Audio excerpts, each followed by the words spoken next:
I know someday we could finally be. After having a taste of the Southern Ocean, we are back in the remote north of Australia, where the reef is abundant, the air is warm, and the fish are biting. We are on! One of the things Slim and I love about living aboard our 10-meter sailboat while sailing in some of the most remote areas in the world is the minimal living that comes with it.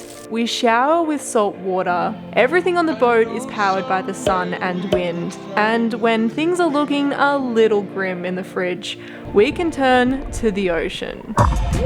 It's another day making our way up Cape York. As full-time uni students and in the middle of a semester, we are forced to make tracks every day as part of our mission to get internet. After repairing our tiller at Lizard Island, we have so far covered 120 nautical miles out of the 300 odd miles to the Torres Strait. After a bumpy night's sleep and an exploration around Fife Island, This is why it smells like bird turd. we are picking up anchor and heading to Portland Road, where we are greeted by some friendly locals. What the But not before stopping off at some Reef to restock the fridge. We needed to get a good one before we left the reef, and we certainly did. This is episode 16 of Over the Top, where we are taking you across the far north end of Australia as part of our lap around the biggest island in the world.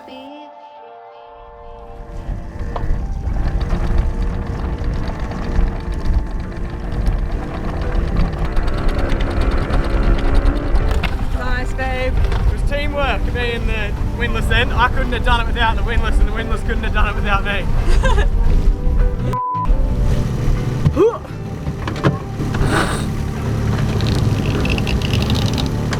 Should we turn the engine off? Yeah.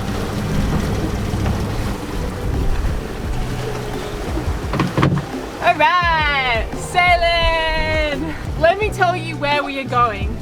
We are going to a place called Blanchard Reef. It's got a little sand cay on it. We've never stayed at a little sand cay before, so we're super keen to see that. And apparently the reef is beautiful, so hopefully there'll be some snorkeling this afternoon. We'll see how it looks when we get there.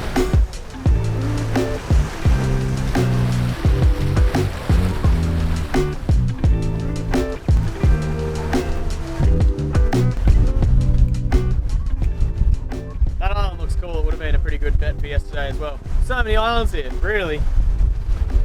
Could pick any of them. Yeah, if you weren't at uni, you could pick any of them. Drop out of uni and go sailing. Although we feel lucky that we're out here doing this stretch of coast, we also feel a bit disappointed we have to take it so quickly. Each day we've been passing so many islands that you could easily spend weeks hopping between. We've had to choose destinations on fulfilling certain distances per day. However, today we've allowed a shorter sail of only 15 miles so we can check out this next reef. We're on? We are on. Oh, we are on. Oh, this is big.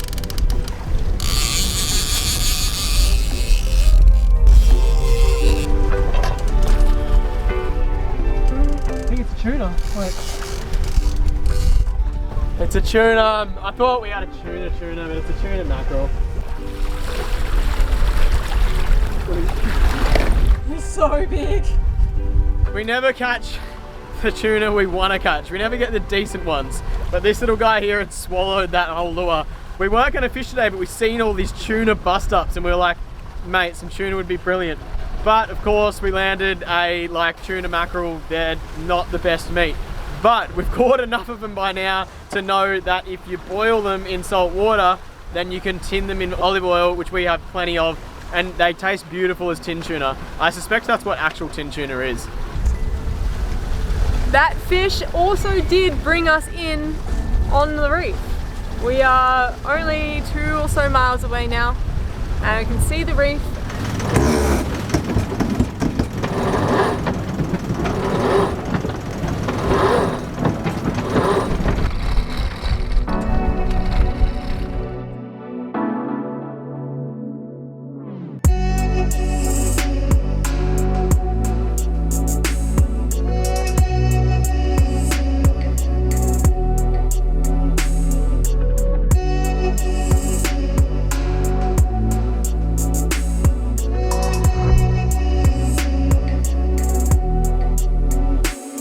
We expected a sand K, and we were very excited about it. So excited, in fact, that we thought we would prepare firewood on the last island just for it. However, upon our arrival, we cannot see it. This area is big on shifting sands. One day, a sand K could build and perhaps form into a more permanent island like Fife Island.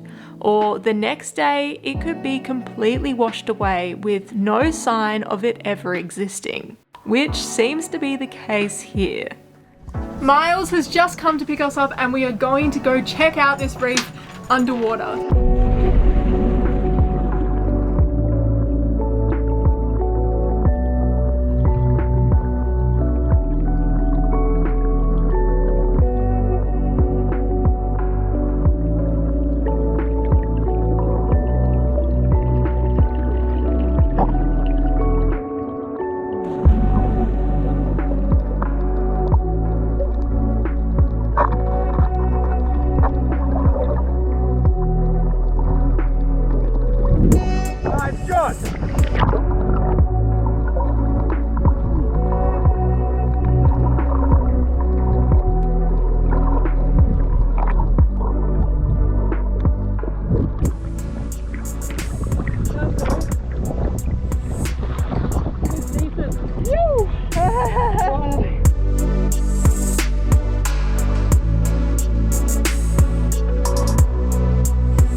How stoked is he?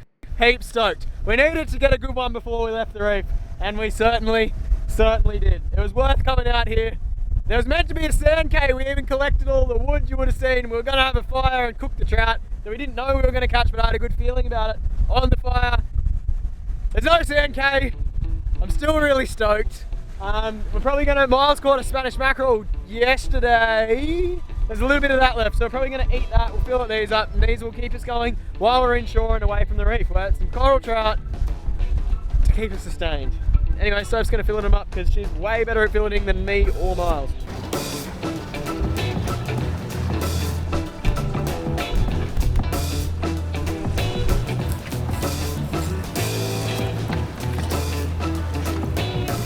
Blanchard Reef was just a rest and refuel stop on the Blue Highway. It's the next morning and we have a 55-mile day ahead of us. We're sailing to Portland Road.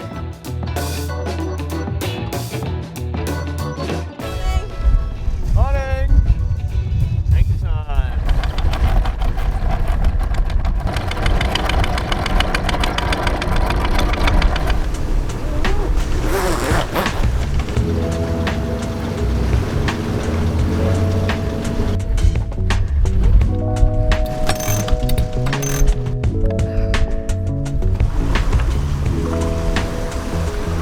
So yesterday we sailed to a particular reef because we thought it had a really nice little sand K on it. Turns out it wasn't there, it sort of washed away over time. We're sailing up on the next reef right now. It has 2 sand Ks. One of them's so established that it's actually got vegetation on it.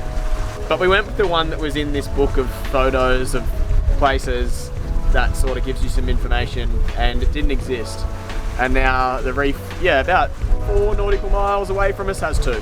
But I find it really interesting that there was one, they're like, oh, this popped up about like, you know, a couple decades ago, and now like it won't go away because it's got vegetation. And then so a little sand K pops up, and then all the seabirds end up landing there, and then they take shits on it. A little coconut washes up. Next thing you know, you got trees which have roots, and then like the storm comes and it doesn't wash away, and then because it gets bigger it collects more and more sand, and like all of a sudden you've got an island. And I know like mainland islands aren't made this way, but little coral islands fully are, and it's kind of cool that they can just pop up like that and then over time slowly grow. And then like some sand Ks don't quite turn into islands and wash away like the one we tried to visit. I'd like to do a beach cook-up of this beautiful coral trout we got, but it's not going to happen tonight because we are going to the muddy mangroves of Portland Roads.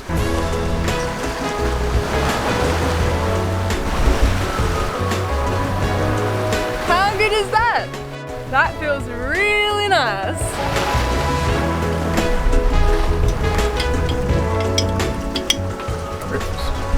Oh yeah.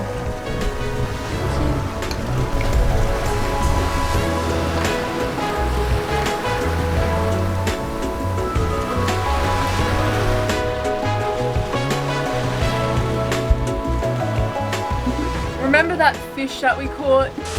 It's so big. We never get the decent ones. I'm gonna make tuna.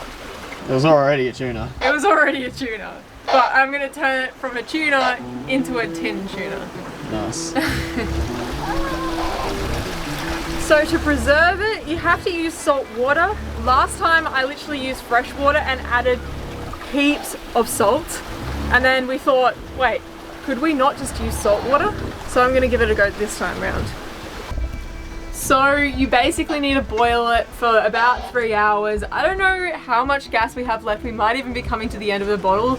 So I'm probably only gonna do it for about 2 hours or so. But you just gotta let it boil away. The place starts to smell not that nice, but I can promise you, actually, maybe promise you that it will be good at the end.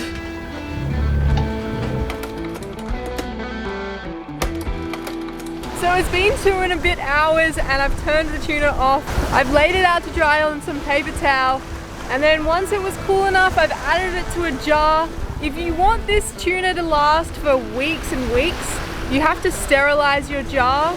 Say if you had heaps of it, you could sterilize your jars, and then your jars would be able to store for like literally months, which is pretty cool. But however, we're probably gonna eat it pretty quickly. I like totally get amongst it. I think it's such a good way to use a tuna that you're not gonna really enjoy otherwise. We've gone for a black pepper and lime marinade, and we'll see how we go, and I'll let you know how it goes. We'll probably let it marinate for a little bit, and maybe I'll try it tomorrow and see what it tastes like. How cool is making your own tin tuna? Pretty cool.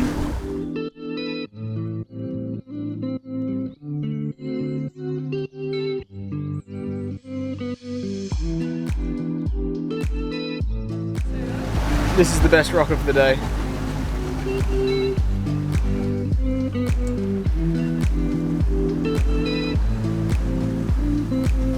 What do you think of Portland roads? There's not much here. I think we'll get a good night's sleep though. I hope so.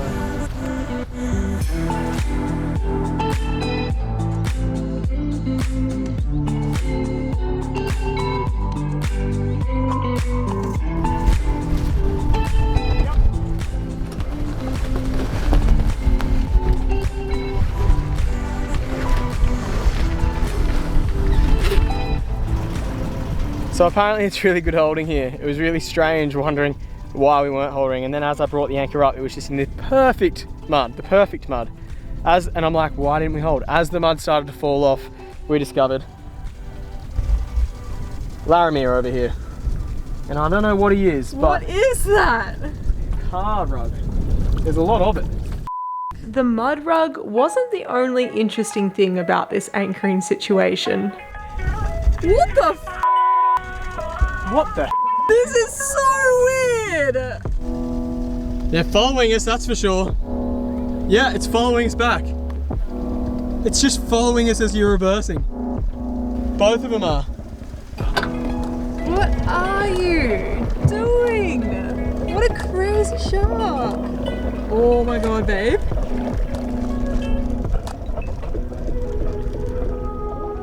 They're huge! Dude, this is the craziest welcome to an anchorage. Not now, mate. If you follow in today. This has been the craziest little welcome to an anchorage. I cannot believe the events that just occurred. We've never picked up something without anchor before. And we've never had sharks just cruise around us. Such big ones as well, like not just reef sharks, they're like decent sharks. That's crazy.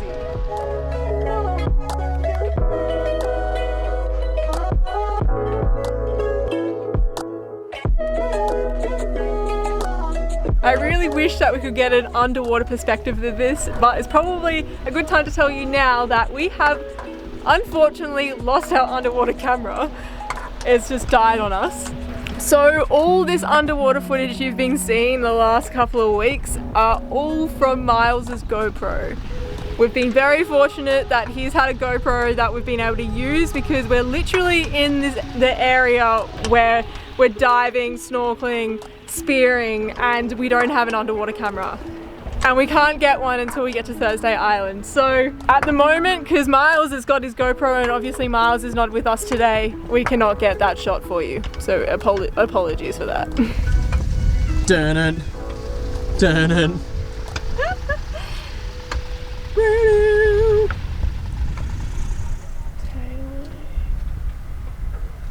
It hasn't stopped cruising around us. Like, Hours.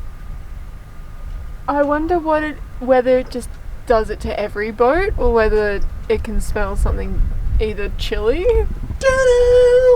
or like we have caught a lot of fish when we do have like fish guts down the side of our hull. We found out the next morning that these are the local lemon sharks. They often swoop in on arriving boats. Probably a habit formed from fishing vessels with fish scraps or from their overwhelming fish scent.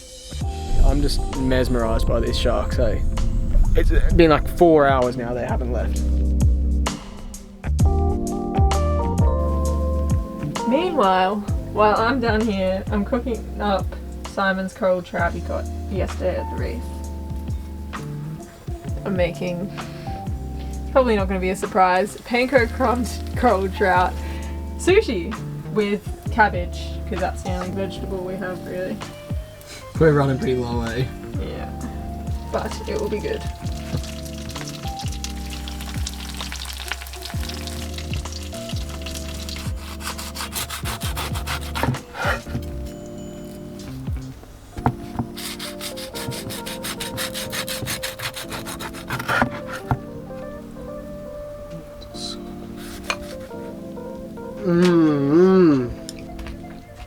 Way to break the silence. So good. Right, I can't believe the cabbage is still crunchy. This cabbage is from cans. This No. cabbage is old.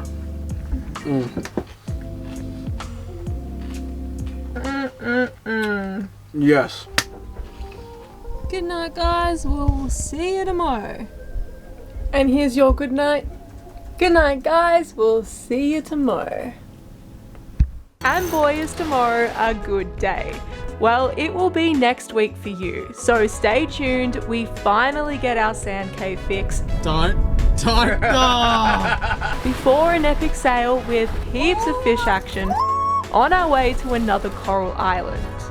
If you've enjoyed this episode and want to see more, please make sure to subscribe, and a massive thank you to our patrons for making these videos possible. Cheers guys, we'll see you next week.